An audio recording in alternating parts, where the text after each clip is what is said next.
တိတ်ပံလန်း frame မှာလူကြီးမင်းတို့စိတ်ကြိုက်အိမ်ကောင်းကောင်းဝယ်ဖို့ရှာဖွေနေတယ်ဆိုရင်ဒီဗီဒီယိုလေးကိုဆုံးအောင်ကြည့်ပေးပါပထမဆုံးအနေနဲ့9ကို100နဲ့အနီးအရှိလက် RC နှစ်ထပ်ပေ30-40ကြရန်တက်တန်းတစ်လေးပဲဖြစ်ပါတယ်ဈေးနှုန်းအနေနဲ့ကတော့1000ပေါ်ပေါ်12000ပဲဖြစ်ပါတယ်ခင်ဗျနာမည်ကြီးထန်းကိုပင်ကန်တာယာ frame ကိုကြိုက်တယ်ဆိုရင်ဒီအိမ်လေးကတော့ကွက်တိပါပဲဒုတိယတစ်ခုကတော့မနော်ဟယ်ရီပဲထွက်တိတ်ပံလန်းပဲတွတ်အဆင်ပြေတဲ့နေရာလေးပါ58 105အနီး RC နှစ်ထပ်အနောက်လက်ပေ40-60ဖြစ်ပြီးစာရွက်စာတမ်းအနေနဲ့ကလည်း SP ယူထားပြီးဖြစ်ပါတယ်ဈေးနှုန်းအနေနဲ့3000ကိုမှပပညှိပေးအောင်ပါ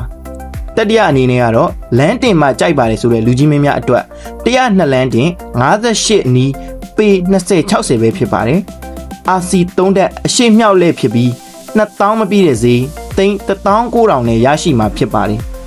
အခုပြောပြနေတဲ့အိမ်လေးတွေကိုလူကြီးမင်းတို့စိတ်ဝင်စားတယ်ဆိုရင်39 440 210 960 39 433 218 556ကိုဆက်သွယ်စုံစမ်းမေးမြန်းနိုင်ပါတယ်